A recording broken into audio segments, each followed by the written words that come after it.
Hey, Em. Hello. Happy New Year. Happy new decade. It's 2020. We said this in the last episode, but now it's actually 2020. Yeah, well, we did also our listener episode for the first of the year, but now Right. this is our first real episode of the year. Anyway. Oh, wait, no, it's not. Well, Never mind. this is the first one we're recording in 2020. That's for sure. That's true. That's true. That's true. Hi, kids. Can't wait to see you. Text me when you're home. Speaking of which, I would like to introduce a new member of the And That's Why I Drink family. I'm not pregnant. Ooh, oh, my God. This is Skylar. Oh, Skylar. Here's the thing about Skylar. Okay, I wasn't going to mention Skylar, but if you want me to roast the shit out of you publicly... Do you think my dad just fainted? Should I call an ambulance? My dad probably just had a heart attack. I think he's about to when he finds out who Skylar is. Well, okay, maybe he's... So yeah. here's the thing. I've mentioned the skylight in Christine's in our studio a few times because... I like how you said Christine's spare room. I mean, our studio. So there's a skylight in here, and usually when we start... the way that we're set up, or the way it used to be set up, is I would sit right under the skylight. So when dusk happened and the sun was starting to set, it was always in my eyes. It was very painful. Nowadays, the new thing about the skylight is for like, how long have you lived here now, Christine? 2.5 years. 2.5 years. She has never once cleaned the skylight. Well, what the fuck am I supposed to do? Clean a skylight in the spare room? It's kind of hard to get to, but And that means you that know why I don't clean the goddamn skylight? Because you show up here with confetti cannons and then walk out the door and say, good luck cleaning all that. I'm surprised there isn't confetti in the dust collected Oh, up I'm there. sure there is. So this skylight is really just gnarly. There's a spider web that's been growing for 2.5 years. Well, and every time, it used to be like a little spider web, and I was like, oh, there's something there. One day she'll dust it. And then it got bigger and bigger, and I was like, I don't think she's ever going to dust it. And then one day I mentioned it to her, and she was like, oh, I've never noticed that now that I'm sitting in this direction. It's pretty wild. And then since then, I've grown attached to it. And so now we were saying, what if there's a little spider up there? And Christine was like, surely there is. And I was like, we should just clean that. She was like, no, I named the spider. And I was like, you have? What on earth is a spider? Skylar, because of the skylight. So, But it didn't occur to me. I just screamed she Skylar. literally screamed the name Skylar, hoping it would land, and it worked. You were threatening to get rid of my pet. And then I was like, well, he has a name. And you're like, well, what is it? And I don't even know if the Skylar's the spider or Skylar's the whole web. M named the web Deb, so that's a whole different... Skylar the spider and Deb the web. But Deborah the Webber does. But as a whole unit, I think we just refer to the skylight space as Skylar's spot now. So yeah, this is Skylar's room. This is definitely Skylar's room. And I'm not pregnant, to clarify once again. So apparently we are really just building up quite the collection. One day someone's going to give us like an abstract collage of random creatures that we've taken in. Like now, because it says that all mummified fruits and all furry pets. And to be clear, I'm not a spider fan, for people who are wondering if I'm like into like spiders. Who in the world is wondering if you're into spiders? Because my stepsister's like, she has like 2 tarantulas and stuff. Like there are spider people out there. I'm not one of them. I'm not either, but I am, because I just named this one. Skylar, also, the reason I love Skylar currently is because I've never once seen Skylar. If I see a spider come out of that damn thing, I'm going to lose my mind. I think that's scarier, because you're like, where is he? He's the invisible man. Behind you? Maybe? Anyway, so there's Skylar. That's our new friend, Skylar. And I do love that I'm like one of those, I just like collect creatures. Dust? Oh, and yeah. Dust and dirt. I guess I was listening to some old episodes recently. Don't ask me why. I've been in a weird headspace. And I listened to some old episodes. And I happened to listen to 2 of the ones where I saved bugs. I'm sure there were many more, but 2 of the ones where I saved bugs. And the first one, I was crying because I was in the kitchen, like, and you were like, Christine, just throw it in the trash. And there was episode, I don't know, really early, like -5, like -5, and you kept saying throw it away, and I was like, I have to dry his wings off first. You were like, it's a gnat. It's revolting to me. I'm also not a bug person. If you don't have... I'm not either. Like, I don't enjoy having insects. Well, I do have Skylar, so I can't talk. I take it all back. So, but anyway, and then also the grossest part was, as we were talking about Skylar, we were like so happy. And then all of a sudden, like a draft came through, and the web started waving. It was rippling. Deb was waving to us. It was rippling. And so we were like, oh, look, Skylar's waving. And then we just started waving to the web. We're 27 and 28 years old. And there's no children here. We're trying to like play make-believe with. We legitimately waved at a spider web. Like, we weren't doing it as a joke. We were waving just hello. And then it stopped waving. We were like, why won't it wave back anymore? Like real crazy people. Like we pissed Skylar off. Anyway, it's getting bananas. I don't know why this is happening. Happy new decade. This is Nothing's I was changed. gonna say, New year, old me. as you can tell, we've grown a lot as people. Right. So How are you doing? I'm okay. I haven't spoken on here since I was home. I went to Virginia. That was fun. Oh God, a lot has happened. I went to what'd you do for New Year's, Christine? I stayed home by myself with Skylar. Yeah. Oh, Skylar. And I had actually 4 animals in the house, and I guess 5 if you include Skylar. And I did a little Ask Me Anything for my close friends. And at first I didn't think anyone was responding because I didn't know how to check the answers. And so for half an hour, I was like, I am the biggest loser on the planet. It's New Year's Eve. What kind of cocky asshole do I think I am? I'm like, hey guys, let's hang out. And no one's responding. But there were a lot of people chatting with me. So I had fun. What about you? I was in Richmond with Deirdre and all my hometown friends. We went to a Roaring 20s. I did. We had reserved early on a club. There was like a Oh. bar club lounge place that was decked out to. Apparently, we were all supposed to dress like we were from the 20s. You did have suspenders. I had suspenders. I actually had a costume change only in the suspenders. I had 2 suspenders. Wow. I had a classic 1920s black pair, and then that was during pre-gaming. Mm-hmm. And then when we went out, I had neon green light up LED suspenders. So there was a costume change. But the pregame was very fun. I learned a playlist that I then introduced to Christine. We had a birthday party for Blaze that I told you guys about, but it was not a surprise party because I realized pretty quickly Blaze hates surprises. So I was like, I'm just going to tell him about his party. It was fun, though. It was a blast. Thank you for Christine coming. had fun. What? Christine had a lot of fun What? at that party. Nope. Christine let her freak flag fly. Oh, we can put it that way. I kept whispering things, apparently. I don't know. First of all, by the way, the playlist that we were listening to, it was 1920s music, but remixed for now. That was a Deirdre recommendation. It was pretty cool. I will I'm not bringing say it to Allison you. did the Charleston. My fucking girlfriend can do the Charleston. It was pretty wild. It's bananas. My fucking ex-roommate can do the Charleston. Can you believe it? Okay. Well, also, anyway, for this party, Allison and I were, I think, the first to arrive, and then we were the last to leave. And once we were the last to leave, Christine had a little wine. And I guess she hadn't had a lot of wine recently, so it hit her. It actually was not wine. It was my brand new invention. Oh, wasn't it like a combination of everything I you made owned? my own jungle juice. It was like the kitchen sink. It was awful. I made jungle juice, and then I kept running out of... Not that I tasted it. It looked awful. The bowl was so large because I went to Party City, and I bought the largest bowl they had, thinking, oh, this will fit my punch. And then I put all the ingredients in, and I went, oh my God, it's like an 1/8 full. And I'd gone to Costco and bought like the giant 2-liter vodka, so I just put the entire thing in there, and it finally filled up. Glug, glug. It was delicious. And the party went on. And so Allison and I were the last ones, and Christine was like, oh, I totally forgot to like bring out Blaze's ice cream cake earlier. So like everyone's gone, but like the 4 of us are here. And I was like, well, I guess we're eating some ice cream cake. I guess so. And Christine was holy shit drunk. No, I wasn't. No, you weren't. You were holy shit tipsy. I don't remember it. You so were- I must have been.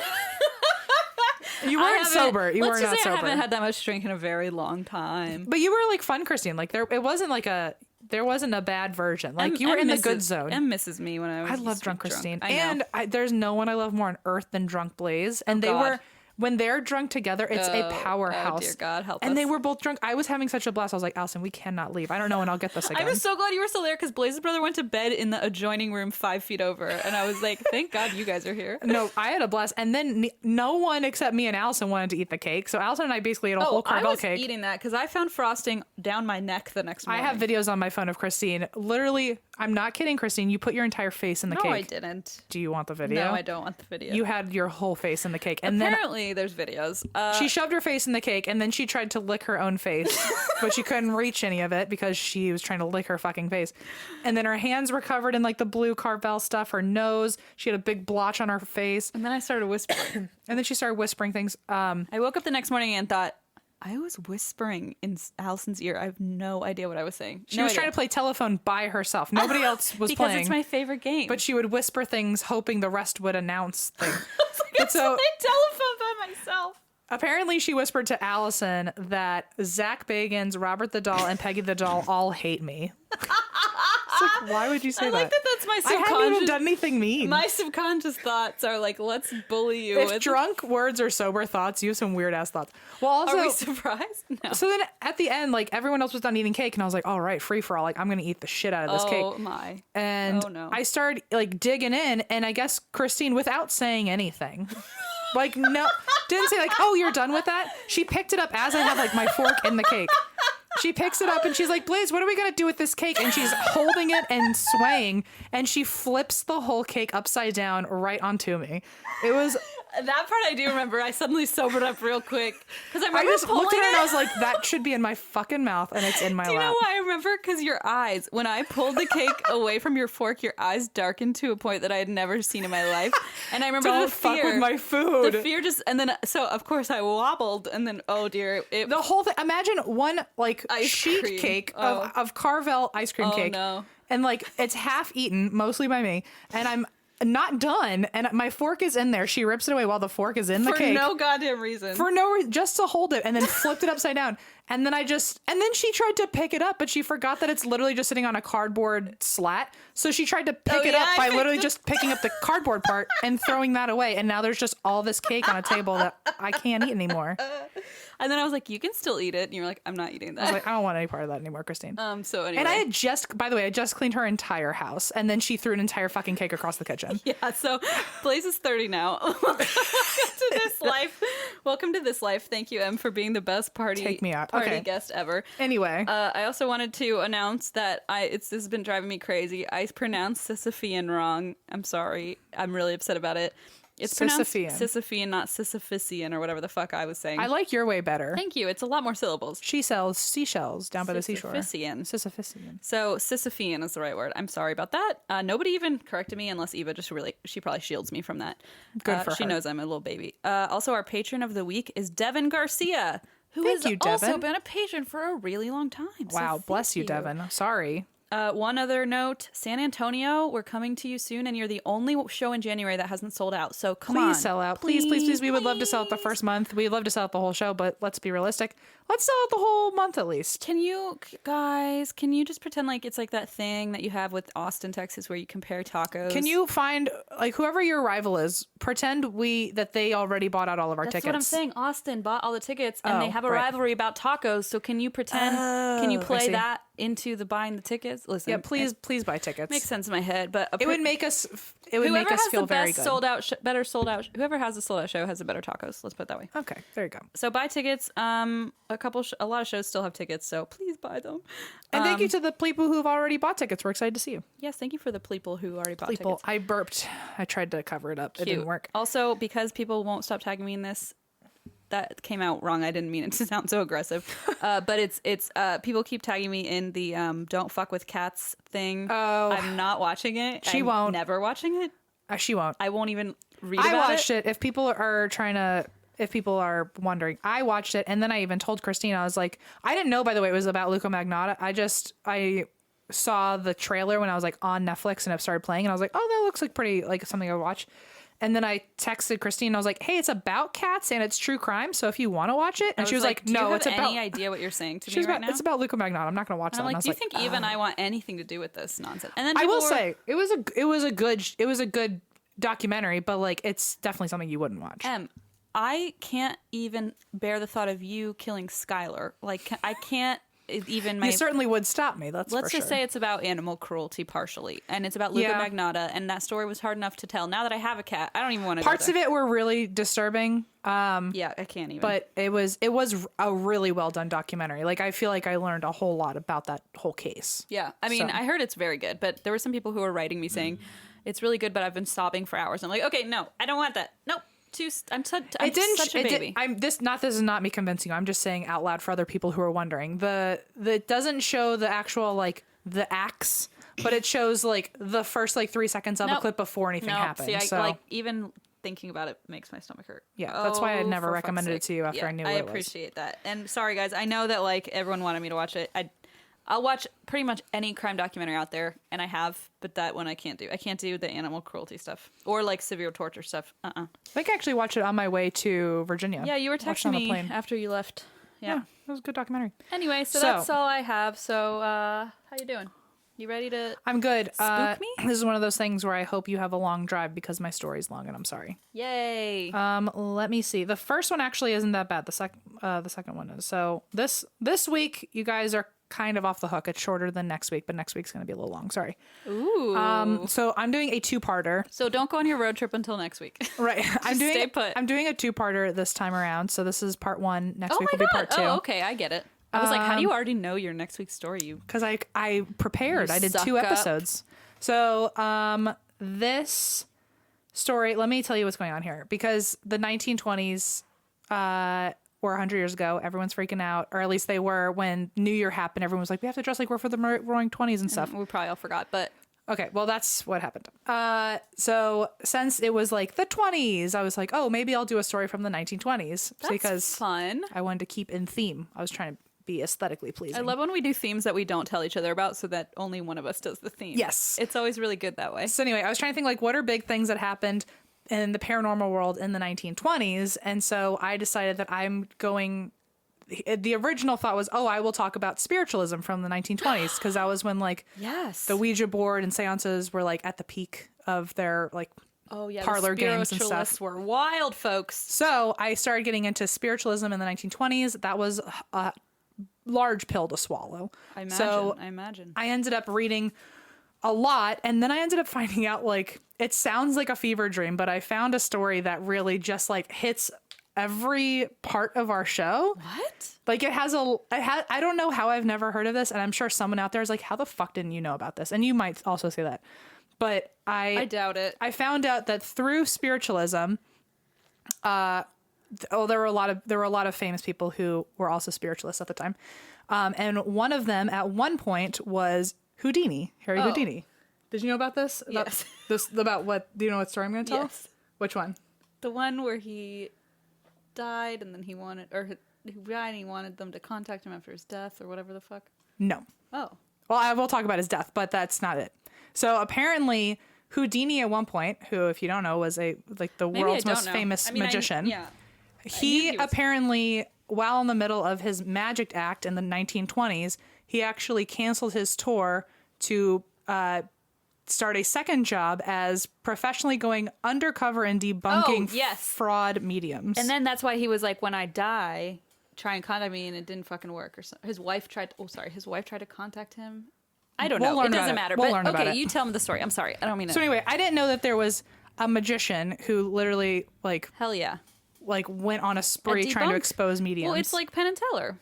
I did not know any of this. They basically do the same thing, I guess. So here is my attempt, and then you'll wait. I'm amped about this. Okay, good, because I don't know where I'm starting. I also don't really know the story. I just know of the fact. I had no fucking clue. I was like, how did I not know that the world's most famous magician also was in the paranormal world? Yeah, he was like a huge skeptic in the yeah. Well, you're about to tell me.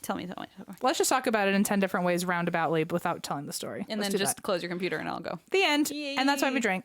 Okay, so I'm just gonna start. I'm with a quick little blurb about spiritualism. That way I can say that I still covered it. Okay.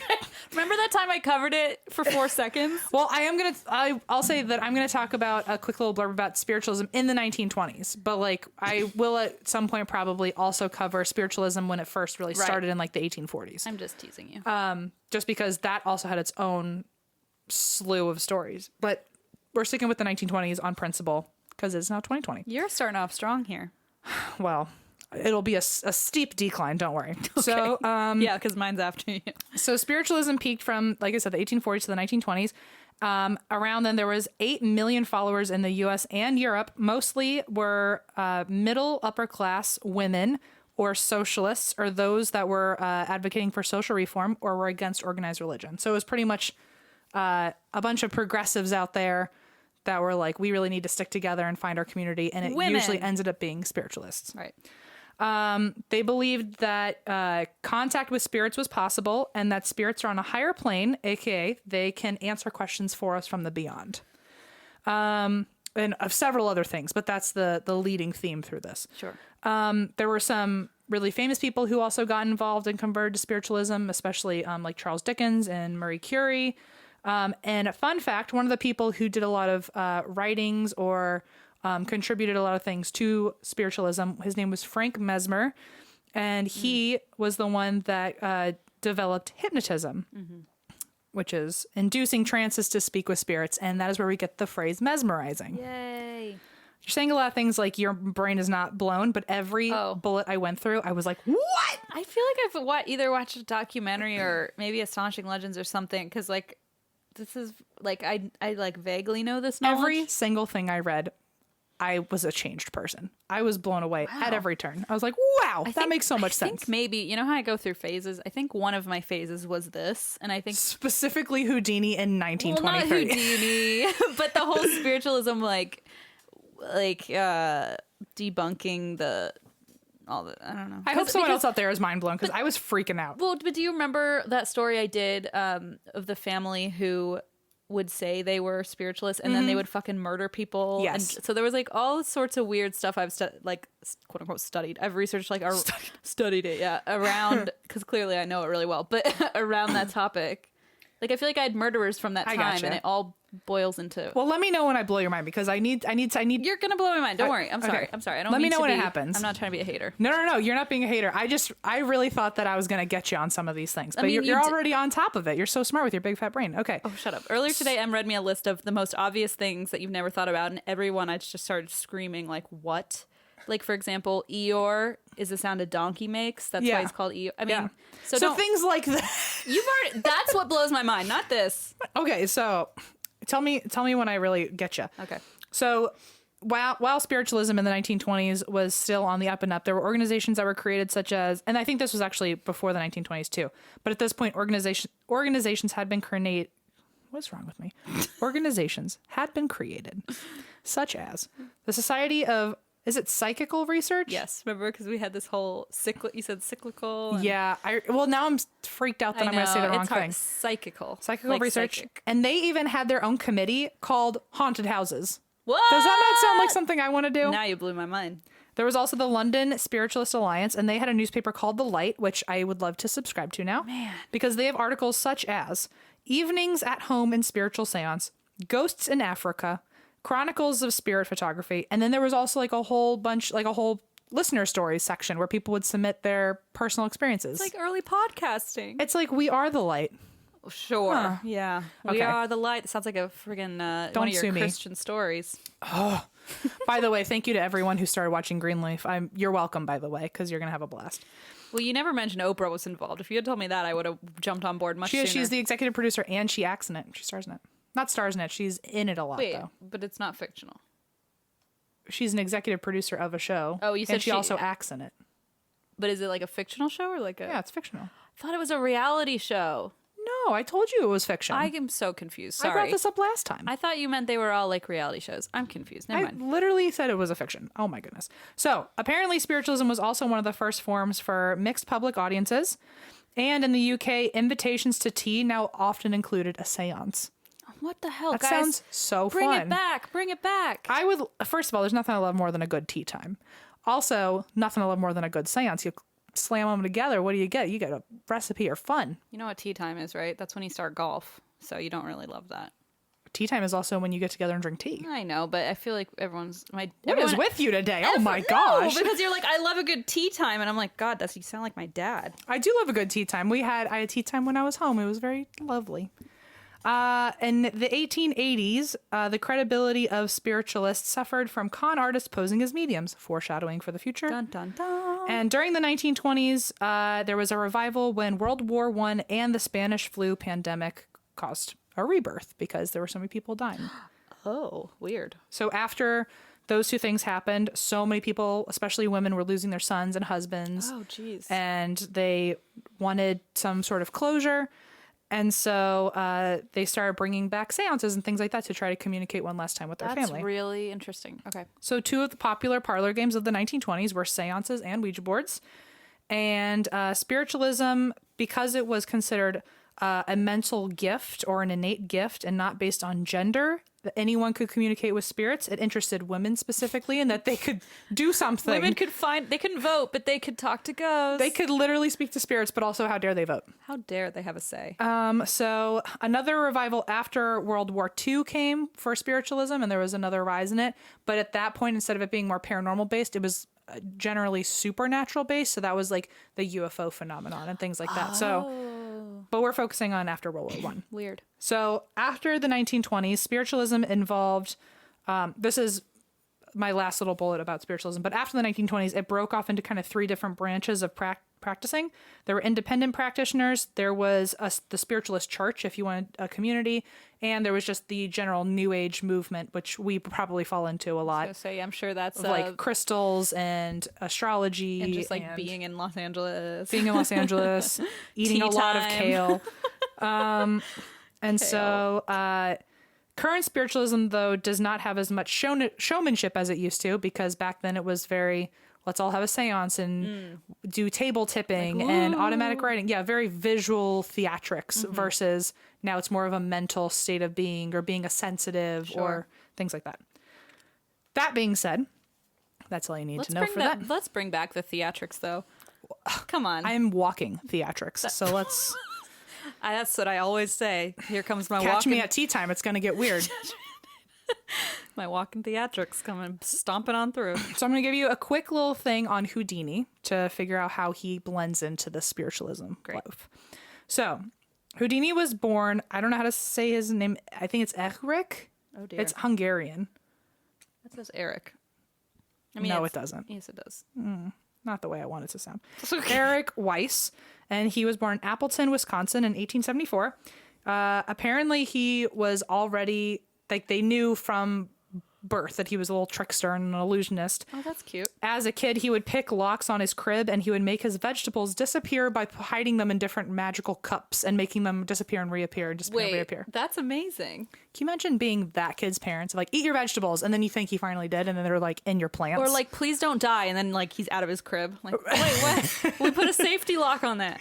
So at one point, he wanted to be a magician when he grew up, and he read a book by Jean Robert Houdin. Don't look at me. You're the one who says you speak French. Once upon a time. And so this, I think it's Houdin. And so this author / magician actually taught him some of his very first tricks. And so when he decided he was going to be a magician himself, he changed his name to Houdini, which is Houdin with an I at the end. I love that. Yeah.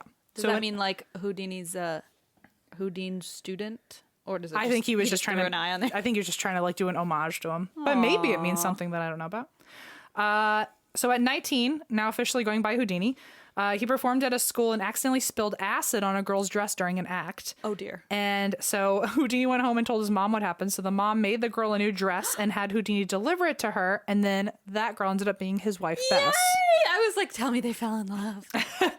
And how did I not know? That's a sweet story. And then quickly after that, he became famous. So I poured acid on her and we fell in love. It was all she needed. That's what Blaze and I did too. Aww. It's really sweet. It sounds nicer than how you guys maybe met sometimes. Probably, yeah. I was on a Tinder date and got stood up. Aww. And you just wish acid fell on you. Acid is more romantic, I think. So after his mother's death, apparently they were super duper close. And that's when he started looking into spiritualists because he wanted to find a way to reach her. And at the time, he not necessarily was a believer, but he was super open-minded to it. And he kept meeting spiritualists that were willing to help him, but then he could never get in contact with her, or they would get in contact with her, quote, but then they were definitely like kind of conning him for his money. And he can probably sniff out right away. Yeah, he's literally a master trickster. Yeah, this whole thing. And so he kept trying to find ways to talk to his mom, and apparently this is really sad. He used to go to her graveyard or to her gravesite after every time he went to a spiritualist or a medium, and he would stand at her grave and be like, I haven't found you yet. It really fucking sad. Fuck, dude. So anyway, he eventually got his hopes up so many times that he was like, fuck these guys, they are not real, like there's no way that this is real. I've gone to enough of them that someone would have been able to help me. And eventually he decided that he even called them he called mediums causing, quote, victimization of the bereaved. Well, actually, like, that's a really good point. I mean, I feel like this happens a lot. I mean, not to say that there aren't real mediums out there, but I would say a lot of them are phony. Are just using you for your money and taking advantage of the fact that you're really sad and you just want to talk to your mom again. Vulnerable people, you know, and it's and they also give real mediums a bad name, in my opinion. So. Yeah. Exactly. So eventually he just got super mad, and he now believed that all of their, quote, gifts were illusions, just like the ones that he was tricking people with. Wow. He just thought that he was at least upfront with the fact that he was tricking people. You got to give him props, though, because I feel like a lot of people are like, that's all bullshit. At least he was like, let's find out, and like really tried, you know? So as a, quote, master illusionist, he took it upon himself. He was like, there is no trick I cannot do or replicate or duplicate. I am going to figure out what the hell all these mediums are doing, and I'm going to expose them so nobody else gets hurt like I did. What a badass. What a badass. So he eventually became hell-bent on preventing other, quote, mediums from giving people false hope and became an active debunker. And in 1923, he took time off from his magic act to travel across the country and give lectures against going to mediums. Wow. So if you are a medium out there, I'm sorry, this is going to be very anti-medium. Have you ever seen Penn and Teller? Yes. I didn't know what it was. Like, I knew It's a great show. it was a great show, but I left like, they're wrong. And Blaze was like, they're right, Christine. And I was like, no. Anyway, I'm sorry if I offend any mediums out here. It's not me. It's not you. It's Houdini. So put that on a shirt. It's not you, it's Houdini. It always is. In 1924, so here's the problem. There was so much information that I'm going to tell you a part of the story, and then I'm going to come back to it later. Oh, that's fun. So there's this thing, and then more people get introduced, but I want you to know their backstory, so we have to kind of time travel to the past again so you know how everything adds up. So I'm just going to tell you this about Houdini, and then we're going to do a little time traveling. Great. So in 1924, he wrote a book called A Magician Among the Spirits. And this book had Houdini debunking a bunch of the tricks that mediums often did. So that way you could do them yourself, like a DIY, I suppose. And to expose fake psychics, this is where the first part of the story comes in, because I didn't know if I wanted to give you the full title yet. But the first half of the story, and the story that we're telling in this episode, is about Rose Mackenberg. And Rose Mackenberg was his assistant. Oh. So this is the story of Houdini's assistant, Rose Mackenberg. I don't know anything about this. Okay. So, to expose fake psychics, Houdini hired a small army of undercover agents, calling them, quote, my own secret service. Oh, come on. So Houdini had his own secret service, and these investigators would get into town a few days before Houdini's next act, and they would check out local mediums. They would often go disguised as different types of people in the area and use false names. Often these false names had puns to them, such as Frances Rod, where if you spelt it out, it was F Rod. She would sign herself in as. So she would sign into the medium appointment as fraud. This is I was gonna say someone should make a movie. I'm sure there is a movie. Okay, right? I'm so glad you said this, because one, there isn't a movie, but two, hang on. I had the most ingenious idea where if anyone knows Lin-Manuel Miranda, I need him to hear this exact sentence from me. My brother knows him. So can we somehow bring them in the loop? Podcast Connect, please. So the way that Hamilton happened is he became obsessed with the story of Hamilton and wrote a Broadway about this. How is there not a Houdini exposing mediums in the paranormal Broadway? Like, how is there not a Hamilton version of Houdini? Called Houdini. Or what's the thing you call it? Hellbent Houdini. Or apparently, one of the nicknames that his undercover agents went by was Spook Spies. Sorry. And I don't know. Lin-Manuel Miranda, where are you? The children's version. This sounds like an award-winning show. What about F. Rod? I don't even want the rights. You can take all the money, Lynn. No. I want the... Okay, Lynn, we'll split it. But if there is a Broadway musical one day about Houdini exposing mediums in the 1920s, I just want it to be out there, like TM. I at least had the idea. Yeah, Lynn, honest to God, I think it'd be genius. You'd be perfect for this. Think of the special effects on stage. Get out of here. Also, just side note, I just watched the Fiddler on the Roof documentary on the plane, because this is what I do. Great. Instead of Don't Fuck with Cats about murders, I watch Fiddler on the Roof. But Lynn was in it, and it was really a beautiful story, and I loved it. So he's a delightful man. I just think he's a delightful man. Someone get this sent over that way, please. It would be bananas. Think of the magic trick. You'd be going to a magic show and a paranormal show and a Broadway show all in one. But like for skeptics too. I can't breathe. This is such a good idea. Okay, don't Eva cut all this out so no one steals it. Okay, so they would go disguised as different types of people and use false names such as F. Rod when they would sign in. And many of these mediums claimed to... so, for example, many of the mediums that they went to would be speaking to these undercover spies, thinking that they're like bereaved mothers or someone who just lost their husband. I see. And the mediums would give them all of these... They'd be like, oh, I'm making contact with your husband. And but like that person in real life like never once Right. was married, is single. So like they had this whole list of things that mediums were saying to them that was just not accurate. Right. And Houdini's investigators would write detailed notes to debrief him when he got into town for his next show. This is so cool. So that way when he got into town for that show, he would then go on stage and debunk the local mediums in front of everyone.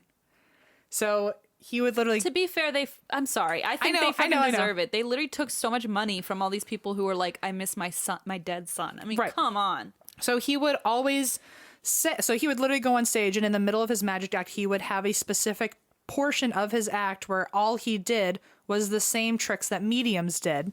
And he would say, oh, if you like these tricks, you can go to this person down the street and that person down the street. They all do it because they're fake. Yeah, that's a little cringeworthy. I hope he locked his doors at night. They were probably out to get him. So apparently he always carried a gun on him because so many spiritualists who were obviously on the side of mediums and didn't believe that any of them were frauds, they all actively threatened him regularly. And he almost actually... He didn't ever buy any of his investigators' guns, but he suggested all of his undercover Secret Service carry a gun on them.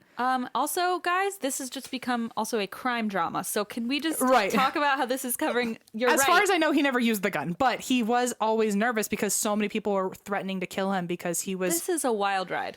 It's a roller coaster. I mean, you were not kidding. This touches on every part of our show. That's why, like, this is a two-parter. Okay, he always announced also, like... He knew that he was pissing people off, obviously, because whether or not there were mediums in the audience or believers in the audience, he would always, at the end of that act, or at the end of that bit in his act, he would always announce that if the mediums wanted him to stop, then he would pay them $10,000 to do anything that he could not duplicate. Like, prove me wrong and I'll stop. Oh my God. Wow. Some sources said $5,000, some said 10, but I think 10 is a little more dramatic, so I like it. So Lynn, write down 10. I think that's a good one to go. Lynn, 10 rhymes with more things, I think. So if you were thinking about like rapping a song about Houdini. You know, and you were, right? I know you were. I can feel it. I can feel it. Wherever you are in the world right now, your ears are tingling. Okay. So sometimes Houdini actually came to the seances himself, also in disguise, and then halfway through he would reveal himself and expose the medium to her face. Now that is a scene I want to watch.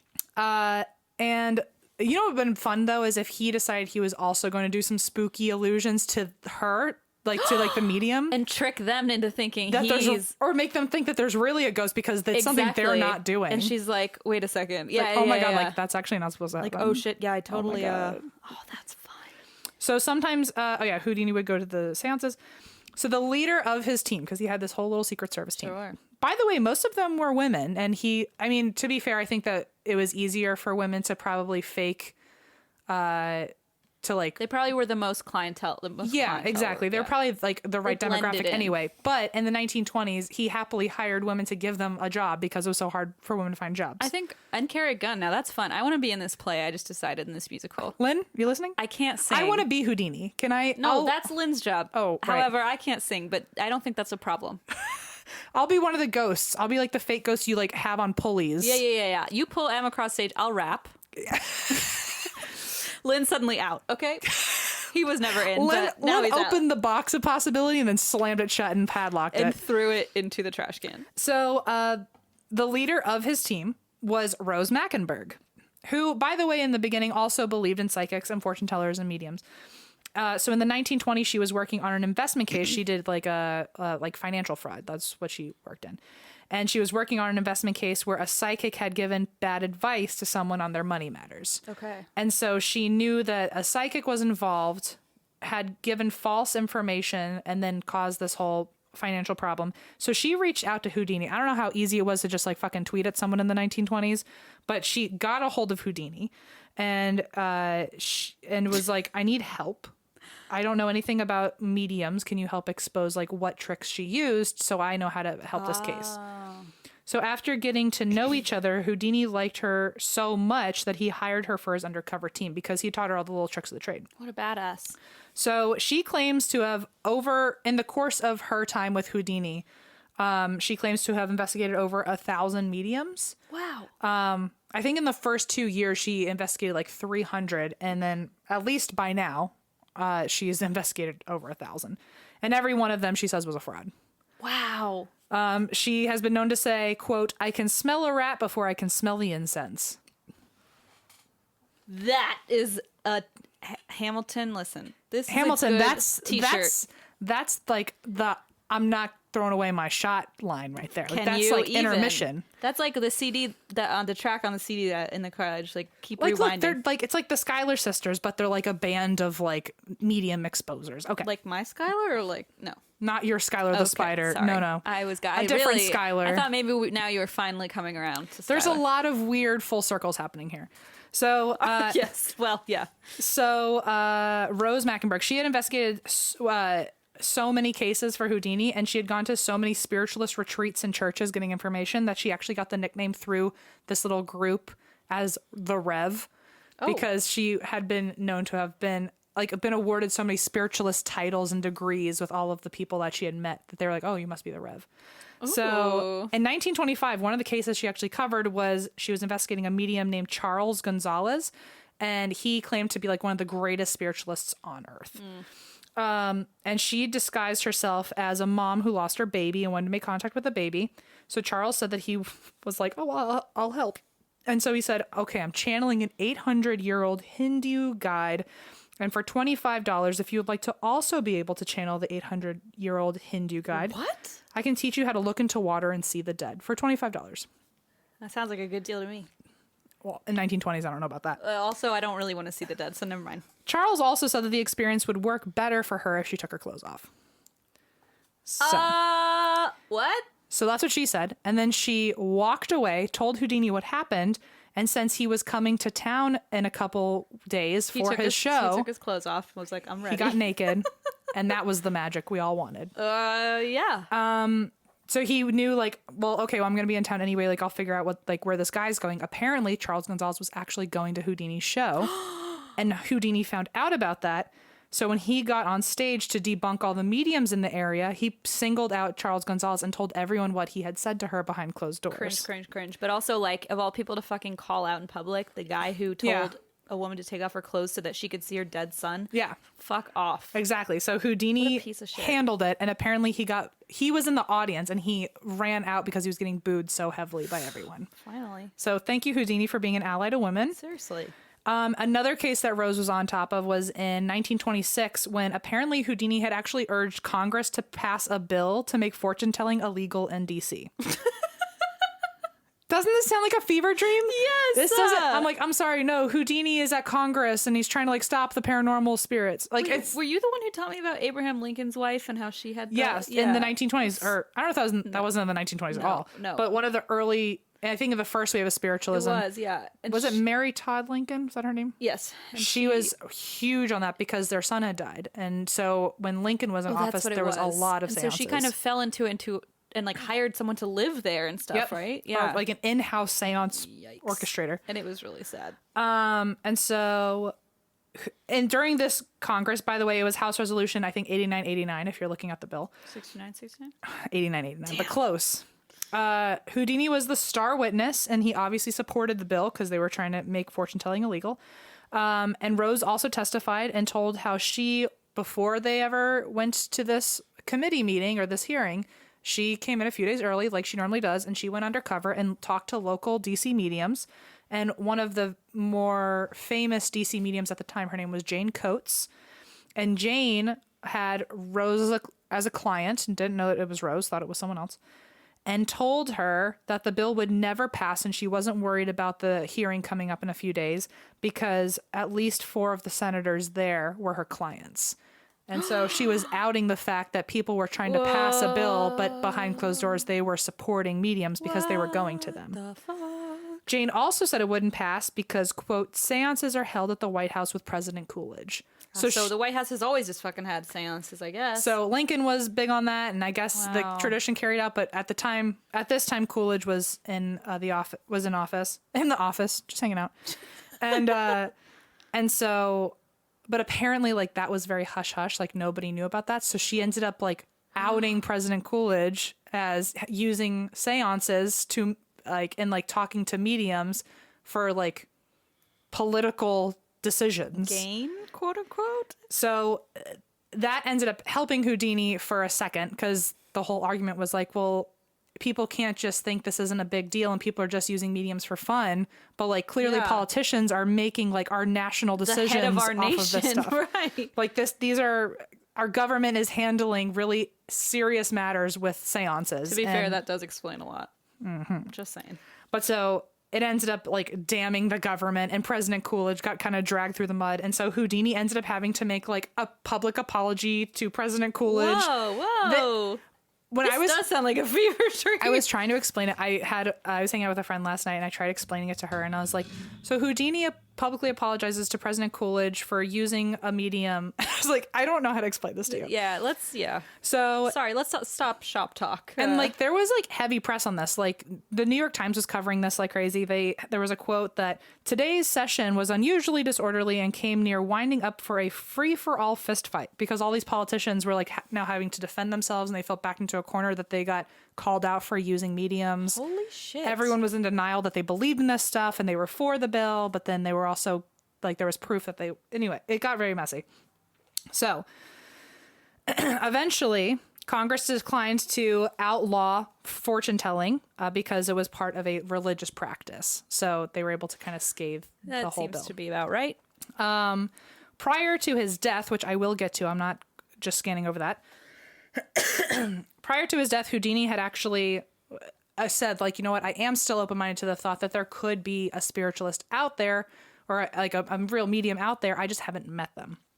Okay, well, that's an interesting twist. Yeah, and he had actually set up 20 different codes with 20 different friends. So if he came back from the dead... That's what it was, right. Sorry. There would be at least multiple different ways that they could prove this. I think, well, no. It's going to be quiet. I'm not trying to guess what happens in your story, so I'm going to be quiet. I'm sorry. So he ended up giving out multiple codes to different people, and so someone would be able to make contact with him if he died. Just so we know, in 1945, Rose had actually come forward with an update saying that the message had not gone through yet, because she was one of the people who got a code from him, and she had not been able to make contact. That's amazing. I mean, that's really incredible, though. We should come up with some codes. I guess we have enough. Just like, hello, fresh. That's it. Yeah, for sure. After his death, Rose continued investigating mediums for another 20 years and gave lectures on psychic fraud around the country. And she actually helped the Chicago Tribune in exposés on spiritualism called Spook Spies. And those articles were featured in magazines such as Look, Popular Science, Saturday Evening Post, all that good stuff. Delight. She was also in national magazines, on TV, and she testified in more court cases in the future. And she warns that for the future public, she warns that anytime a country is at war, the belief in spiritualism will rise because more frauds will come out to trick us. Wow. Or since spiritualism will be on the rise because people will want to make contact with people who've passed on, more frauds are going to come out of the woodwork. So always be careful. Man, it's alarming. Fun fact, she lived at 310 West 24th Street in Manhattan until she died. I think she died in 1968. And for her whole time after she retired, she always slept with the lights on because after years of seances, quote, I got tired of dark rooms. Oh my God.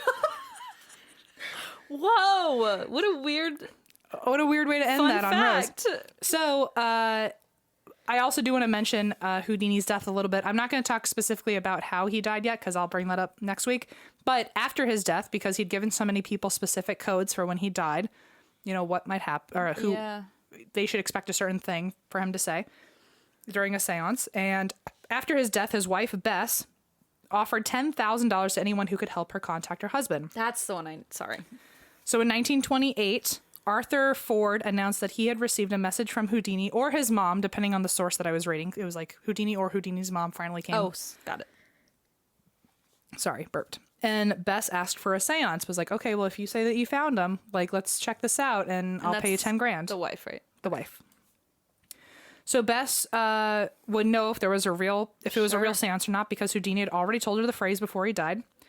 And so Bess met with Arthur and a group of spiritualists. And during the seance, Houdini allegedly came forward and Houdini said to Bess, quote, Rosabelle, answer, tell, pray.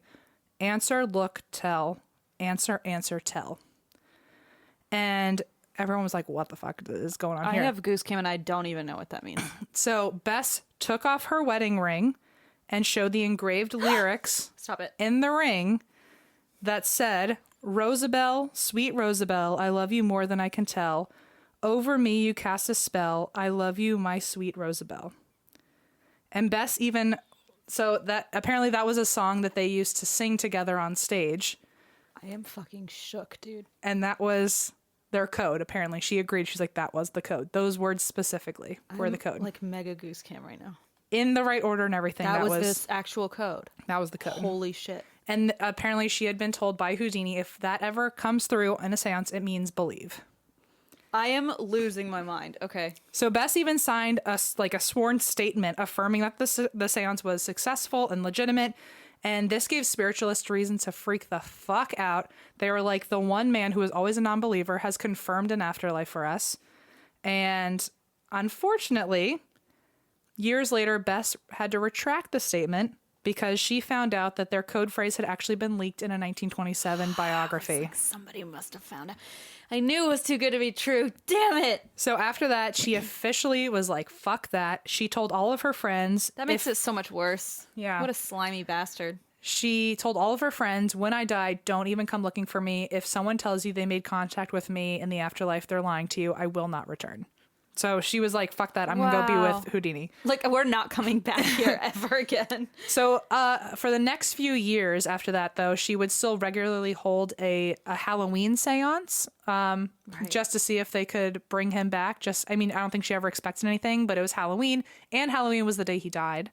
And so they were like, let's just see if anything comes out. If not, then we'll have fun. It's probably also a nice homage to all his times, like... Right, yeah. Yeah. So her last seance, though, where she tried to make contact with him was in 1936. Apparently, it was covered with press. It was broadcast everywhere because she really this time was like, I'm going to find Houdini. This is my one last shot. If I don't find him, then that's it. I'm not going to try again. Yeah. And Houdini never showed.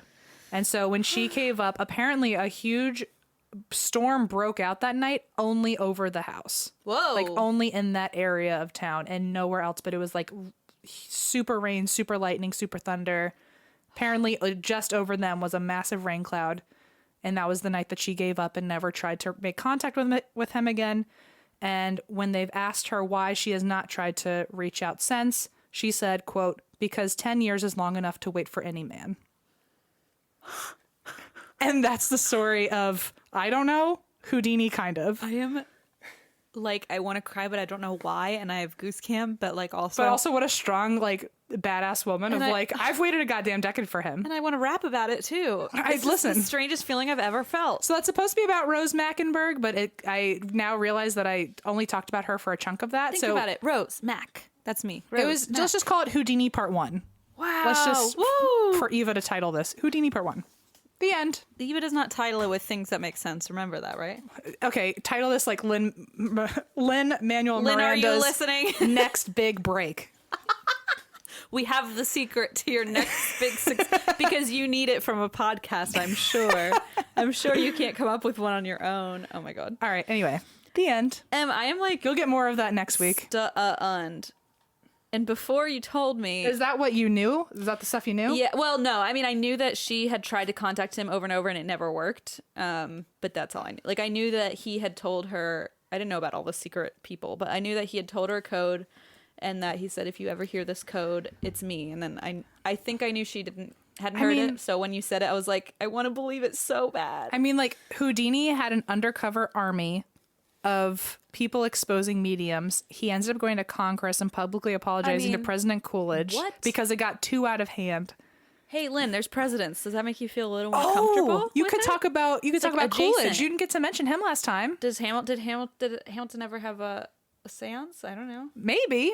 Not that I know. I've watched the play and that's about as much as I know. Like soft pitch we could imagine Coolidge. Wait a minute, Lynn, are you listening? We'll do this is just inspired. This is just going to be an inspiration. It's not based on the story, just inspo. What if Coolidge has Houdini do a seance with him and they bring back Hamilton? Hey, okay, wow. Wait a minute. Whoa, okay. Dun dun dun dun dun Okay. dun dun dun dun. and then M gets pulled across the stage. With a big fat cane, I just get dragged away like vaudeville. Oh, yep, vaudeville indeed. Anyway, okay. And then I'm just there because said forced my way in. Okay. All right. And then also Skylar makes an appearance, Well, apparently. Skylar's obviously there too. Okay.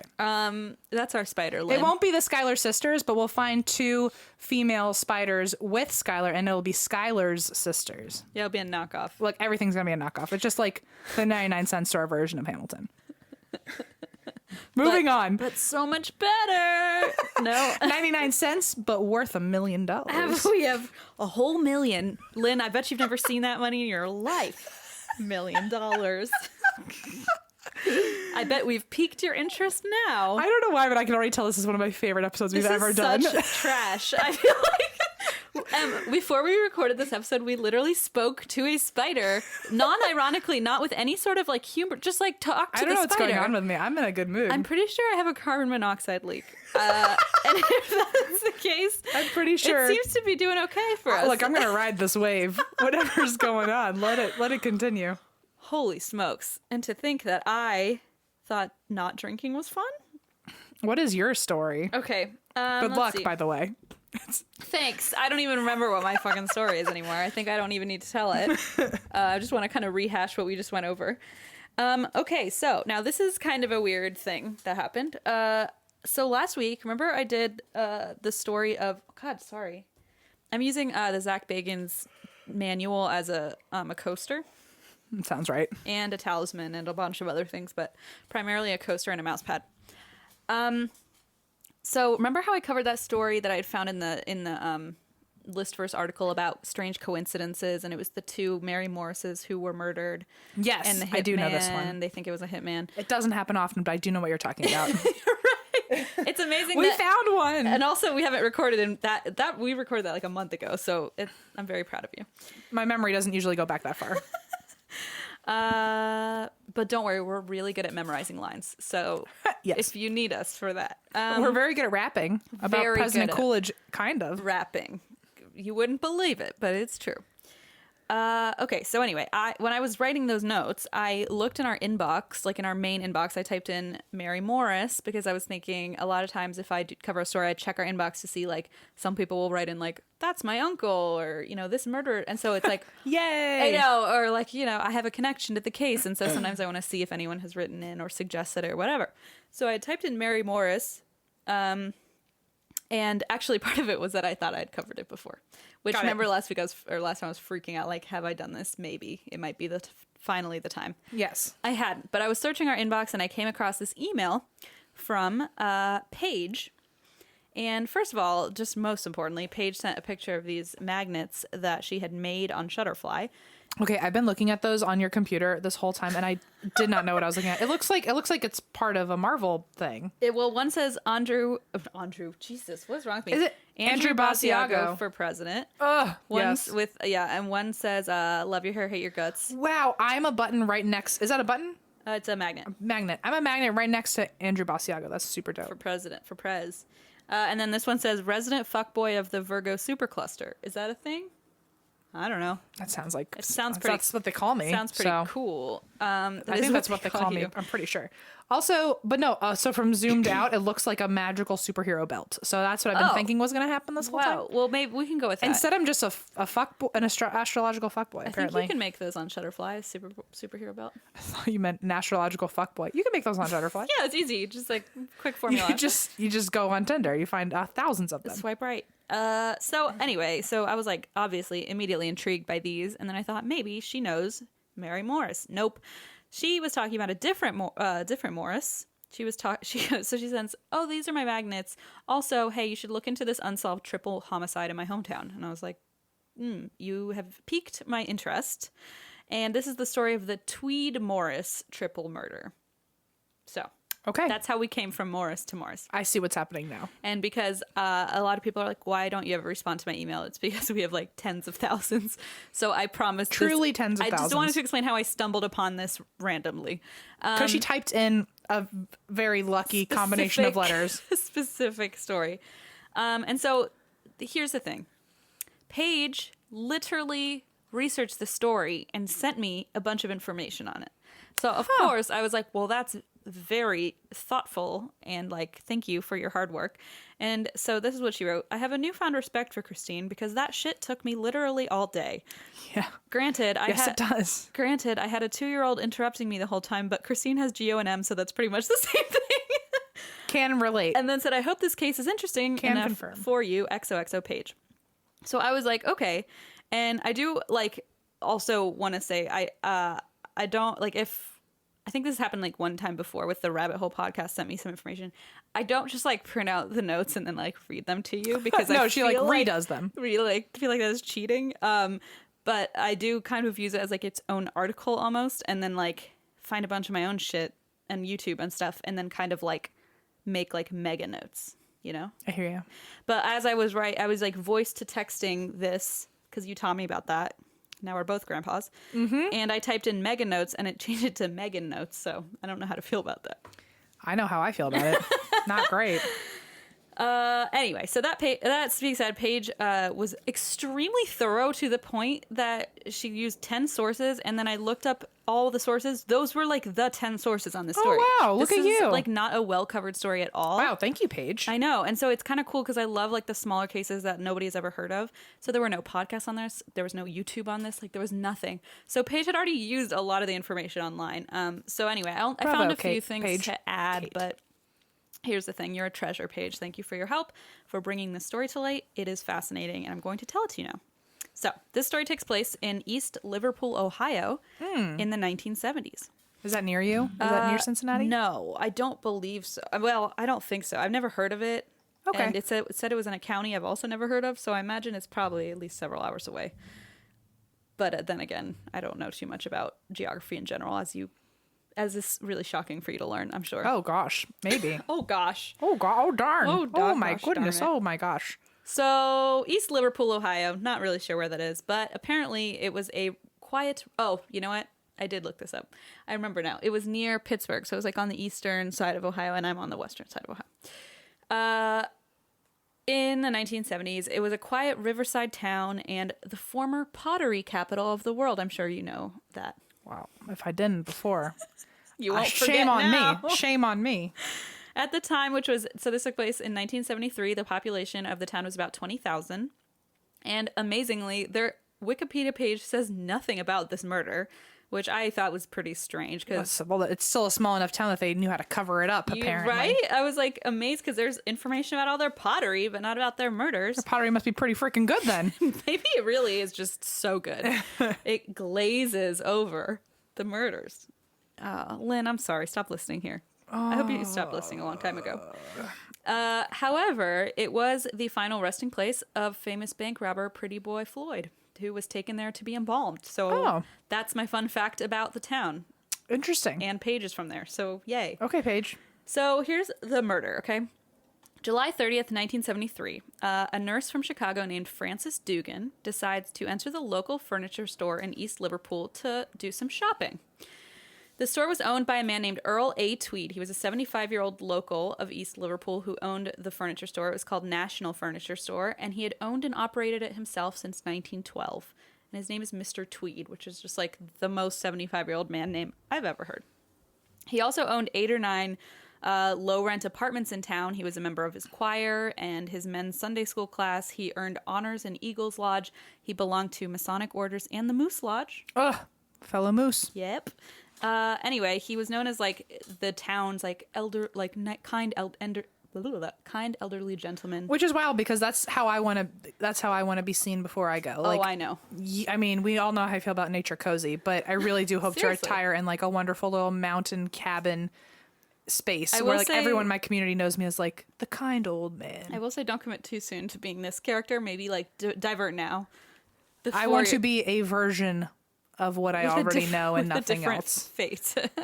Okay. Let's just put it that way. I want to just be known as wonderful and like an actual pillar of the community, and that's it. Yikes. Careful with those words. Not a killer of the community, a pillar of the community. So Earl A. Tweed is this like kindly old man. He owns a furniture store. Anyway, and he owned some apartments in town, and as Paige put in her notes, he was always willing to help struggling families, like with their furniture, their groceries. He even let his tenants skip rent if they needed time to catch up. Like he was what a kind man, just a really kindly gentleman. So anyway, this nurse from Chicago, Frances, enters the store to do some shopping and is immediately met with a horrible, bloody sight. Oh, no. She sees the body of a young woman and a child laying on the floor of the furniture store only 30 feet from the entrance. Oh, my God. So obviously she sees this. She runs out of the store. She shouts to someone across the street, call the police. Something terrible has happened. Police come quickly, and Frances waited at the store to give her statement. And for whatever goddamn reason, her husband, Daniel, had stayed in the car the whole time because his leg hurt. Okay, well... Right? Sounds like something I would do. It said a leg problem, but Paige said he's just an asshole. But so, like, this woman literally just said, I found this child murdered, and he's like, I'm just gonna wait in the car, honey. He was literally like, I want nothing to do with that. I know. I want nothing to do with it. He's like, can we just go back to Chicago? You took me to this weird town in Ohio. I didn't ask for this. So when police entered the store, they see the bodies of Linda Morris, age 22, and her daughter, Angela Lynn Morris, only age 4. They had been beaten to death and were bloodied. Linda was declared dead at the scene, but Angela was still alive and was transported to East Liverpool City Hospital, where she died from her injuries only 10 hours later. But that wasn't all they found. So they kept wandering farther into the store. Apparently the store was like packed with furniture and antiques. It was like, like a local antique store. Like, so they had to kind of go back through all the furniture. About 4 feet from the basement stairway in the back of the store, police found the body of Mr. Tweed lying in a dim hall near the bathroom. He had been beaten and stabbed 27 times in the chest. Oh my God. And then nearby on his chair were some pieces of meat and bread where he was preparing his sandwich for lunch. It's just like the most fucking tragic scene to stumble upon. Turns out Linda was also pregnant. Oh, no. So that makes 4 people involved in this mass murder. Wow. I mean, I guess it's considered a triple homicide, but she was pregnant, which just makes it sadder. Let's put it that way. Right. So the store was a friggin' mess. Police found a serrated steak knife that had been used to stab Tweed. Oh, shit. Yikes. Sorry, I have nothing else to say except, oh, shit. Yeah, I mean, I'm sorry. Usually that's pretty accurate response, pretty appropriate response. Although another source apparently says he was beaten with a hammer and then stabbed with some carpet shears that were later found in a garbage can near the store. So wow, that sounds like 5 different horrible ways to die all at once. It's like Clue. Oh my God. It's like Clue, but just like it's like Clue, but no locations, just weapons. Just nobody wins. We all lose. Wow. Yeah. Yeah. Especially him. Especially these people really who lost. actually died. Wow. So they also found a wrench and a claw, a literal wrench, like this fucking Clue game. Okay, it is Clue then. They also found a wrench and a claw hammer, which they believe were the weapons used to beat Linda and Angela to death. Shit. And they weren't associated with him at all. They just happened to be in the same store. They just happened to be shopping. Like collateral damage, some might say. Yep, exactly. Great. They were just shopping there.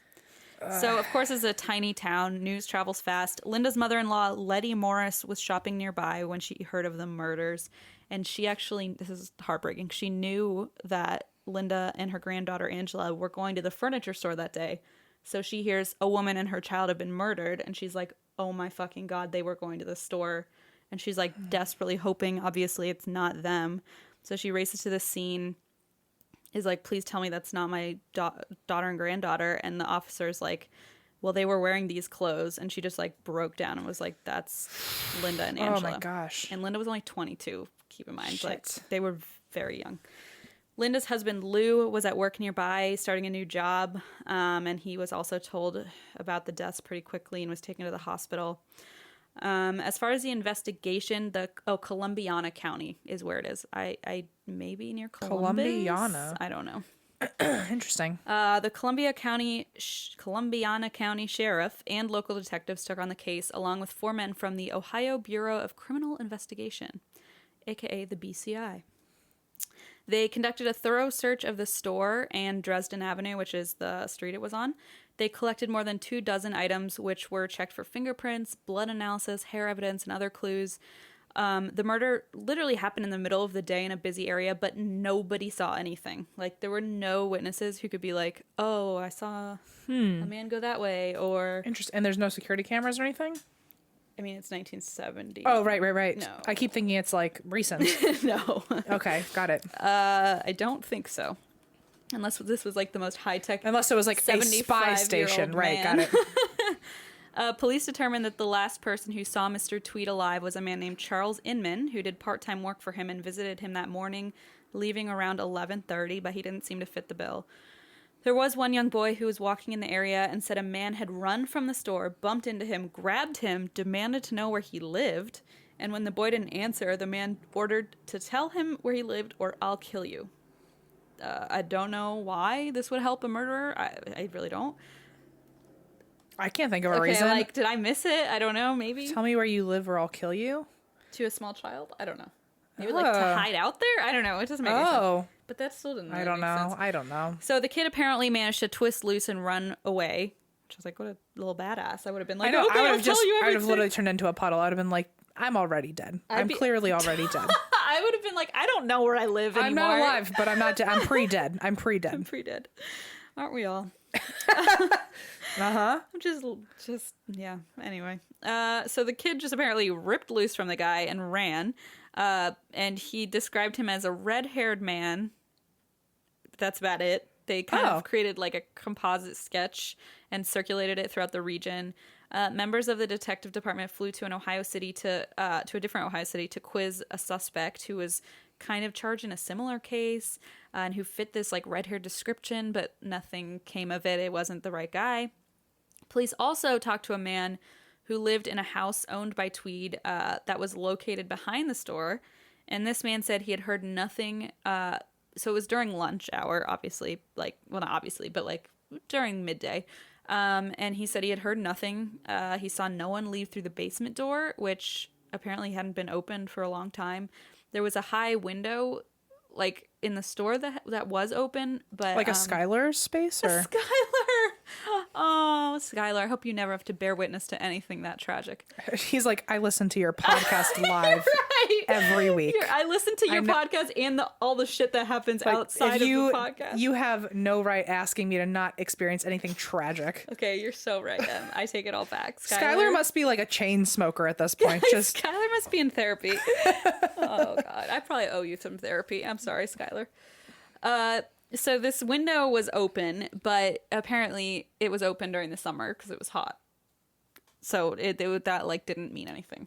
Yeah. Well, it doesn't give you any information. No. So later in the afternoon, a telephone call to police reported that there were papers strewn about on outdoor steps and along the freeway fence a block from the furniture store. And patrolman Jim Buckley went to find the papers, and they belonged to Mr. Tweed. And his wallet was there too. So it's implied at this point that this guy was camping out at Tweed's house, right? That's what it sounds like. It sounds to me like all of his stuff is there. So, well, along the freeway.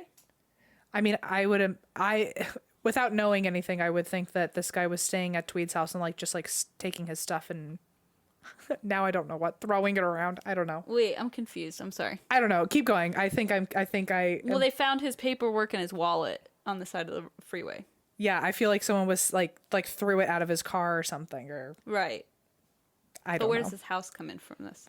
I imagine they found the stuff at his house, and they were staying at his house. I think they robbed him of it at the store. Like, oh, okay. They took his wallet. Oh, right, because he was dead at the store. Yes, okay, that makes more sense. Now. Okay, I get. Okay, I think that was the disconnect here. Yes. Yeah. He was murdered in the store. Yeah, that I knew. I had decided in the middle that you were wrong, and he just died in his house. Sure, okay. Away from you. I could be. Who knows? But also that would mean Paige is wrong, and I don't want to accuse her of that. So. Right, they found a block from the furniture store. They found his wallet. Mm-hmm. Okay, nice. Okay. So they went and picked it up. The money was gone. So it was believed that obviously this was a robbery. It was believed the man then ran through a vacant lot that was kind of attached to the store toward the freeway, and that's where he like tossed the shit he didn't want, like the empty wallet, the papers he didn't want, whatever. Got it. So police surmised that Mrs. Morris and her little girl were killed because they just happened, like you said, collateral damage, which is so fucking tragic. Happened on the robbery, and like maybe could identify who it was, and so he killed them for that. He just like didn't want any witnesses. Exactly. and they were pretty much helpless. So Mr. Tweed himself, he was apparently described as like a pretty tough guy. He had been through the Depression and had obviously run his business through the Depression, which I'm sure was like the hardest thing on earth. Right? Like quite a task. But again, he was 75, so he probably could not have fought off like a strong attacker. Right. And then, of course, there's Linda's wife, Jesus Christ. Linda's husband, Lou, described Linda. Why am I so confused with their names? Sorry. There's Linda, Angela is the daughter, and then Lou is the husband. So Lou described Linda as a friendly and old-fashioned country girl who stood 5 feet tall and weighed 110 pounds at the most. So she's super tiny. She's not defending herself. And was 22, probably trying to protect her 4-year-old, was also pregnant. Right. I mean, they were just in a terrible... The most vulnerable triple you can think of. Exactly.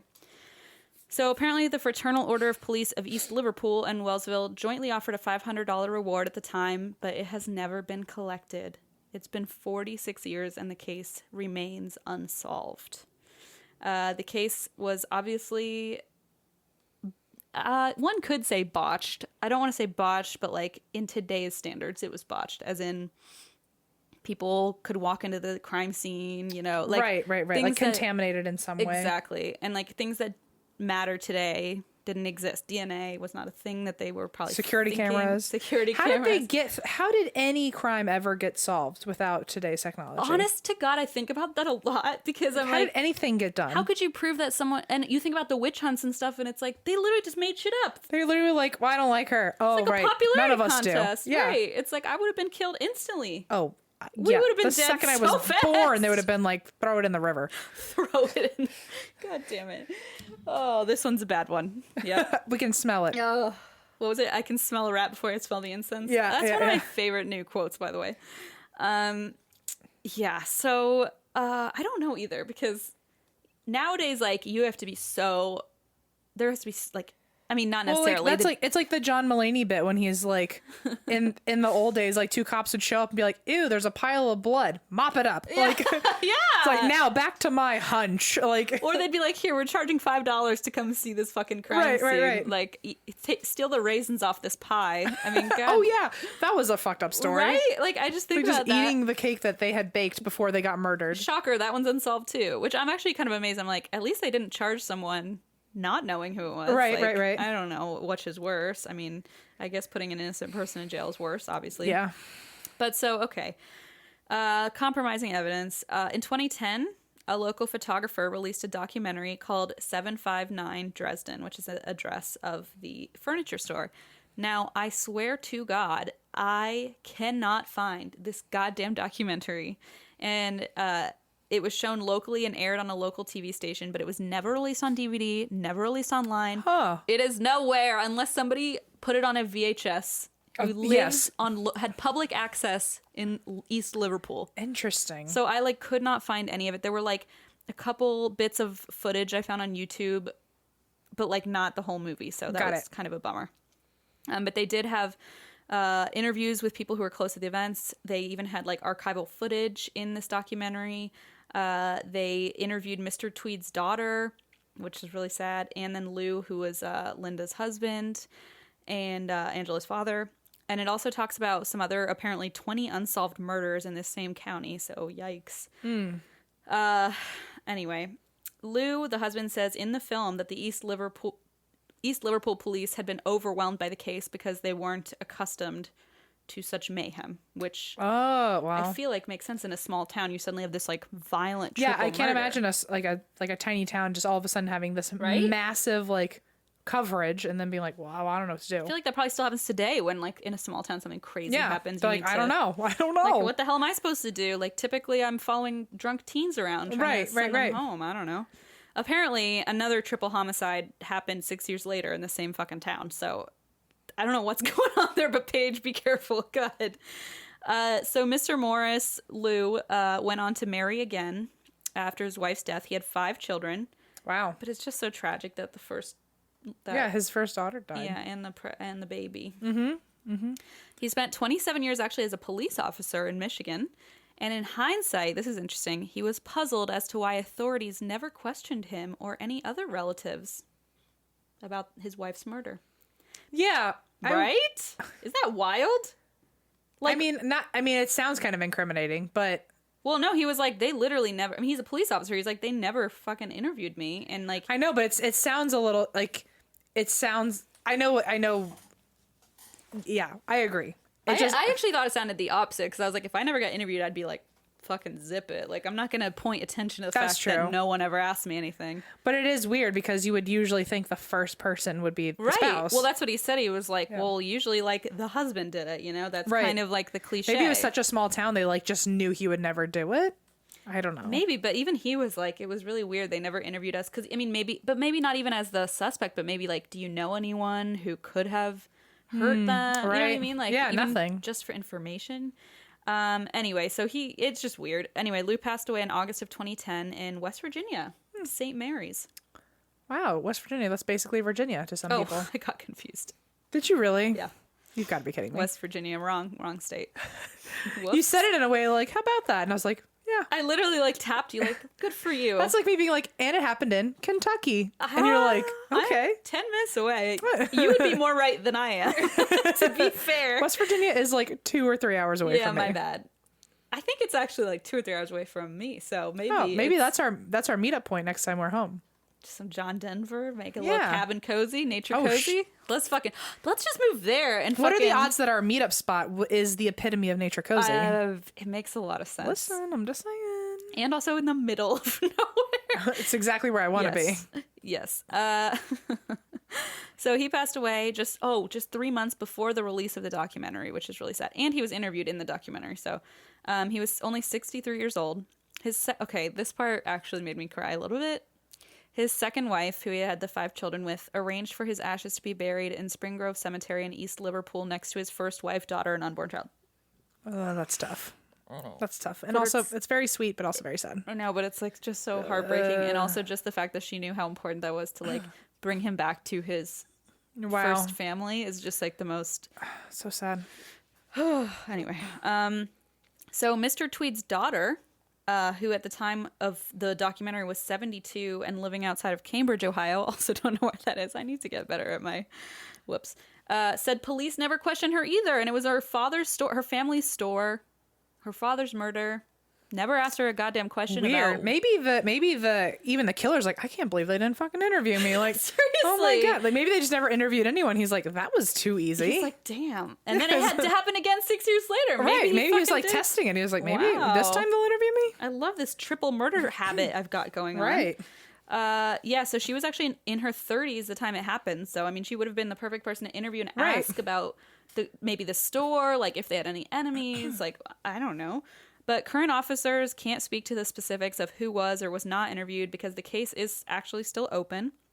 But apparently a review of the old file showed that police did hundreds of interviews. Okay, I forgot about this.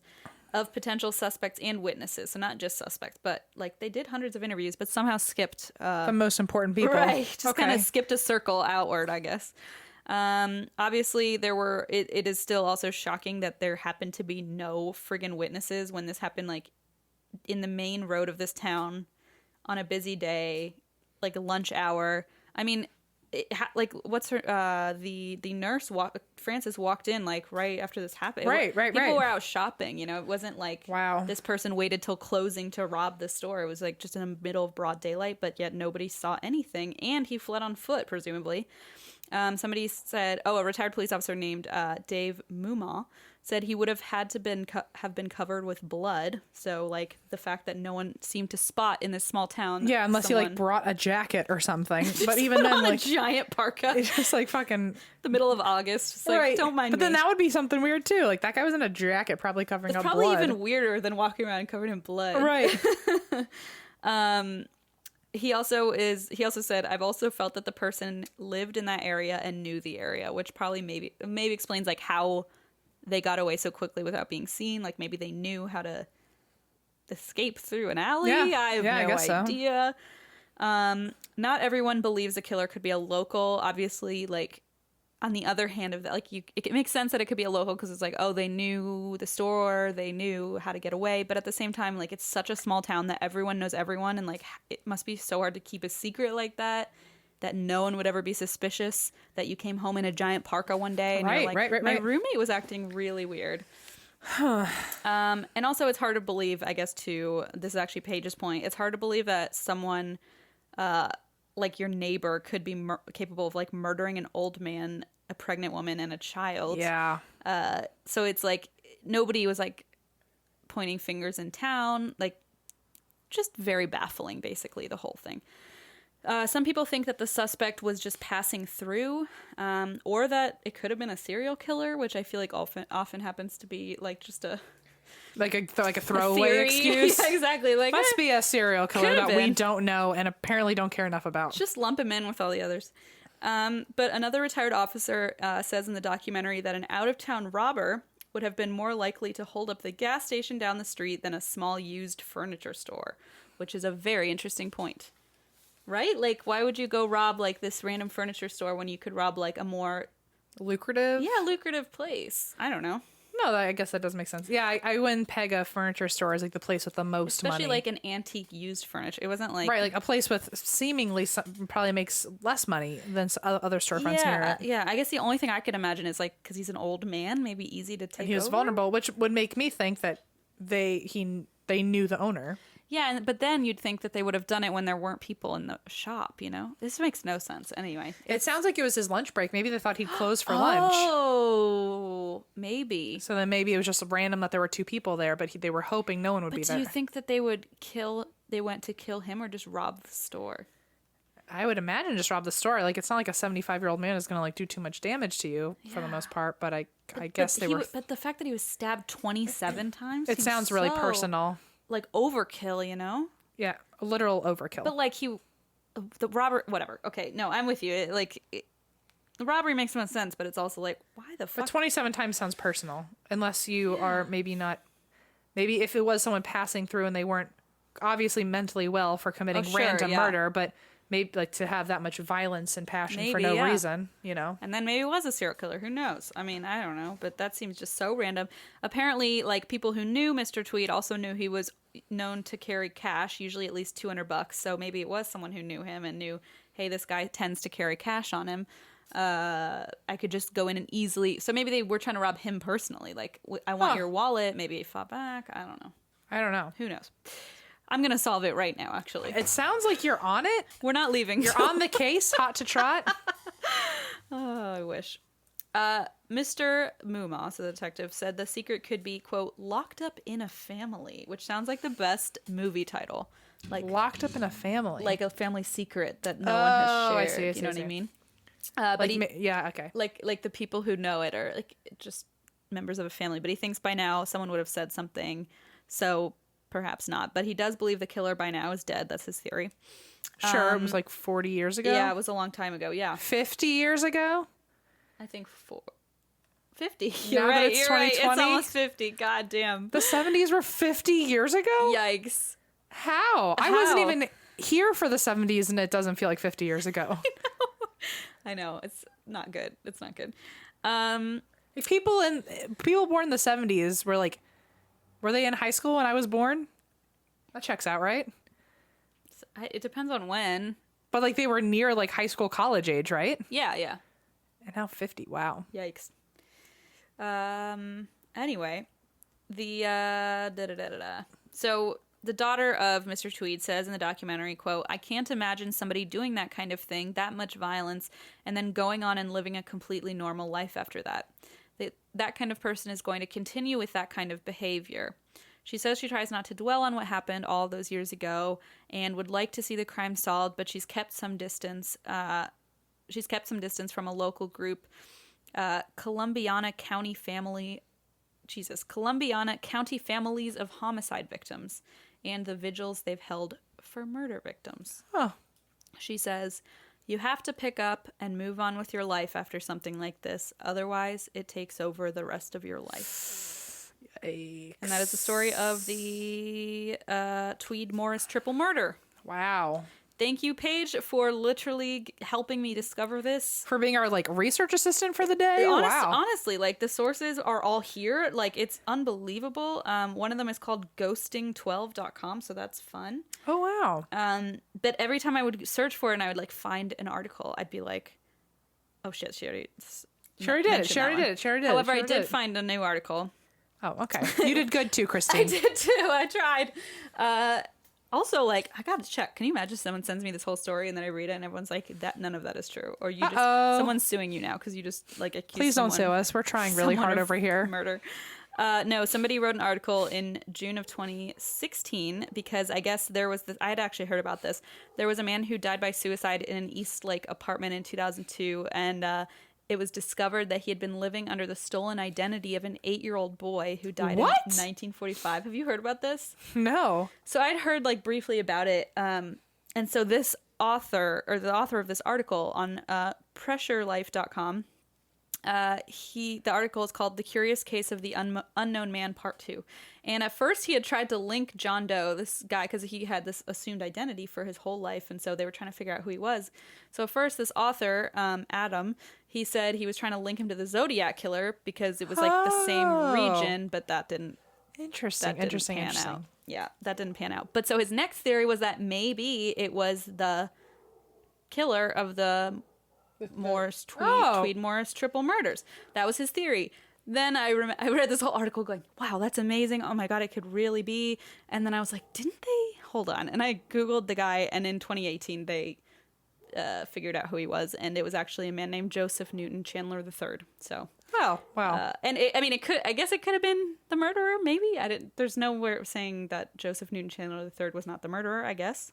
Well, but there hasn't been any proof since then that he was the guy, but maybe. Well, but look, even his Wikipedia says that he could possibly have been on the run after committing one or more violent crimes. Some people did believe he was the Zodiac Killer, though that was never confirmed. What a fun theory. I like how everyone is possibly the Zodiac Killer. Honestly, it's going to be sad. It might be me. When we figure it out, and then we're like, oh. You could really tie anyone to one part of it and be like, oh, yeah, that's them. Ted Cruz. 1,000%. 1,000%. However, it also says he could very well have been like a Nazi official hiding out from war crimes, obviously. And apparently they're following a potential link to the unsolved 1989 murder of Amy Mihaljevic. So maybe I'll have to cover that.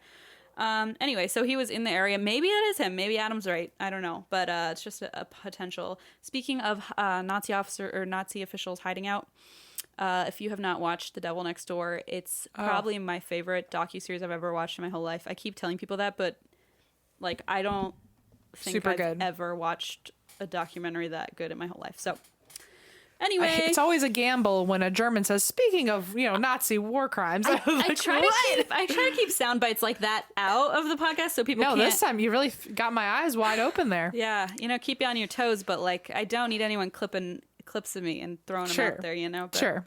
Speaking of slander. But anyway, so that's the story, and thank you, Paige, for sending that in. I like stumbled upon it completely randomly, and then I was like, Ohio, and then I was like, unsolved, and here we are.